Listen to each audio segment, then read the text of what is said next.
Hello everyone, today we are going to talk about what is in a mole using our new triangle and figuring out what's going on with all these little new conversions. So what's in a mole? First of all, moles, what are we talking about? No, it's not the little mammals. No, it's not that thing on Fred Savage's face. No, it's not something in your tooth. A mole is a number thought of by Amadeo Avogadro. 1 mole is equal to 6.02 times 10 to the 23rd molecules, or 602 sextillion. That's a lot of particles. It can also be spelled without an E at the end. That's what I like to do. Saves me some time. Okay, I still don't get it. What's a mole? Don't panic. I panicked. It ruined my second year of chemistry in high school. Don't panic. It's just not worth it. It's a really big number to count really small things. Look, it's really big. We looked at that before. We spoke about it before. It's a really big number. It's a unit that tells us the amount of particles in a sample. It's always going to be the same size. In terms of gas, if you're talking about air, it's always going to be the same size. And yeah, it's a big number. So we're talking about moles. We're talking about mass. Mass is a measurement of the amount of matter in an object. Things with more mass tend to weigh more, generally speaking. It depends on gravity a little bit too in terms of weight, but mass is the amount of matter in an object. We measure it with grams, milligrams, and kilograms. Our scales use grams in this classroom. Molar mass. It is not the mass of your molars. Ha ha ha ha ha. Every element on the periodic table has a molar mass. The mass of 1 mole equals the molar mass of a particular element. So on the periodic table, underneath every single element is a mass listed. That is the molar mass of that element. 1 mole of that element has that mass. Take a look at these chemicals right here. Each of these has 1 mole of stuff. Do they have the same mass? I'll give you a second to think about it. No, they do not. This is 63 point something, 32 point something, 24 point something, 118 point something, and 28 point something. These are not the same. Do these matches match the masses on the periodic table? Let me quick double check. I haven't looked at that myself. Oh my goodness, they do. If you take a minute to compare them, they should match, somewhat rounded for some of them. They should match what you have on your periodic table. That's great.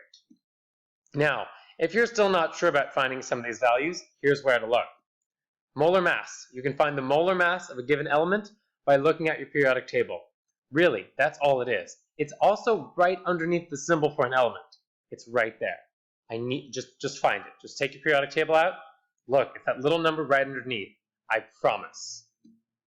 Finding molar mass of a molecule can be a little difficult. So let's take a look at the molar mass of CH4. I need to do the following. I need to figure out how many of each type I have. I have 1 carbon, and if I look at my periodic table, the molar mass of carbon is 12. I'm going to round it in this case. It's 12. 1 times 12 equals 12. That's the molar mass of the carbons that I have. In hydrogen, I have 4 hydrogens, and I'll multiply it by the molar mass. Again, I'm rounding. I got that 1 from my periodic table. 4 times 1 equals 4. I add them up, et voila. I have my molar mass of CH4. It's 16 grams. That's not so bad. So 1 mole of carbon is 16 grams. Fun fact, since it's also a gas, 22.4 liters of methane, CH4, is going to weigh 16 grams. It's not very much. Now, if we want to solve for moles, we need to do the following. Moles equals mass divided by molar mass. How did I get that, you say? Well, take a look at our triangle. It's over here in the bottom corner. Oh, I can't drag things. Whoops. So take a look. If we want to find our moles, where's my mouse? Here it is. We would cover up moles with our finger. I'm covering it with my mouse right now, or trying to. We'd see that what's left is mass divided by molar mass. That's how we use this triangle. Which has more moles? 2.0 grams of FeO or 2.0 grams of FeS? They both have the same mass, so we need to find the molar mass from now on. So FeO is 1, that's the number of iron atoms, times the molar mass of iron, plus 1, the number of oxygen atoms, times the molar mass of oxygen.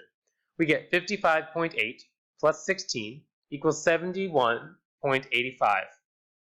And that's molar mass, so that's grams per mole. Then we have FeS is 1, the number of iron atoms, times the molar mass of iron, plus 1 times the molar mass of sulfur, 55.85 plus 32.07. So now we have the molar mass of each of those different molecules. However, I want to know which one has more moles in it. So to find the moles of iron oxide, I take the mass of iron oxide and divide it by the molar mass of iron oxide. And I get 2.0 grams divided by 71.85 grams per mole. Remember, 2.0 was our mass. I'm getting that from up here. 7.85 grams per mole, I'm getting that from over here. I did that math, and I do that division, I get 0.03 moles. Moles of iron sulfide is mass of iron sulfide divided by the molar mass of iron sulfide. I said at the beginning, the mass was 2.0 grams, and our molar mass was 87.92 grams per mole. That's up here. I just pulled that number down, and then I did my division. Which one of these is a bigger number? Which has more moles? 0.03 or 0.02? If you're not sure, think of it this way. Would you rather have 3 cents or 2 cents? Which is bigger? That's right. It's ferrous oxide, or iron oxide, I should say. Now, there was a problem like this on your classwork, number 8, I believe.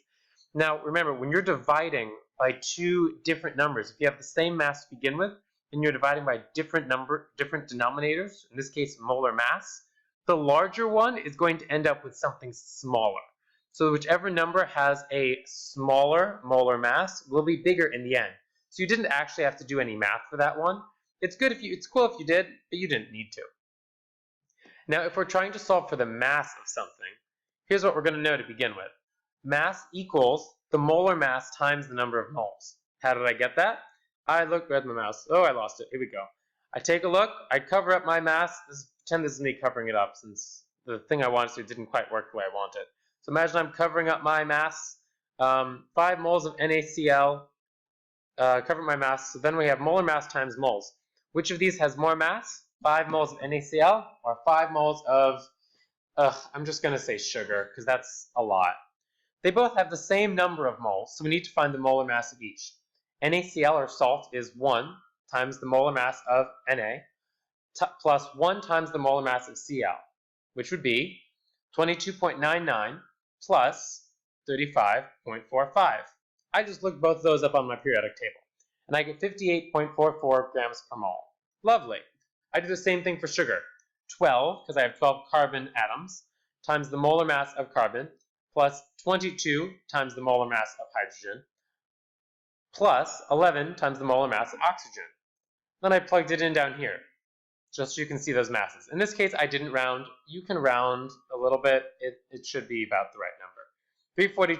342.34 grams per mole. Great. Now I have my molar masses for each one of these. So now I have to find the mass of salt, the molar mass of salt, times the moles of salt. So here I have my molar mass, which I calculated before, times the number of moles. And this gives me the mass. So those 5 moles are going to have a mass of this number. Same thing with sugar. Mass of sugar equals the molar mass of sugar times the moles of sugar that I have. So I took my molar mass, which I calculated above, times 5, and I get this really big number. You get almost 2 kilograms of sugar with 5 moles. So, which one of these has a greater mass? Take a look. There we go. Look, it's sugar. We saw today already that the that a mole of sugar already weighs significantly more than a mole of salt. So this follows that same pattern. Now, here is a question that some of you have seen and some of you have not. How many moles of H atoms are there in 2.0 molecules of CH4, or in 2.0 moles of CH4O molecules? It's not that scary. Let me show you. So how can you find out? Remember when we used coefficients before? How each coefficient told me how many molecules there were? It's the same exact thing here. The number in front is distributed, for those of you who've used the distributive property in math, to each place and multiplied by the subscript that we find there. If there are 2.0 moles of a compound, you multiply that by the subscripts. There are 2 moles of carbon, because 2 times 1, there's no subscript written there, so it must be 1 equals 2. There are 8 moles of H, because 2 times 4 The number of subscripts next to the hydrogen is 4. That equals 8. And there are 2 moles of oxygen because 2 times 1, there's no subscript listed, so it must be 1, equals 2. All right, everybody. That is all we have. Hope it helps. Have fun converting!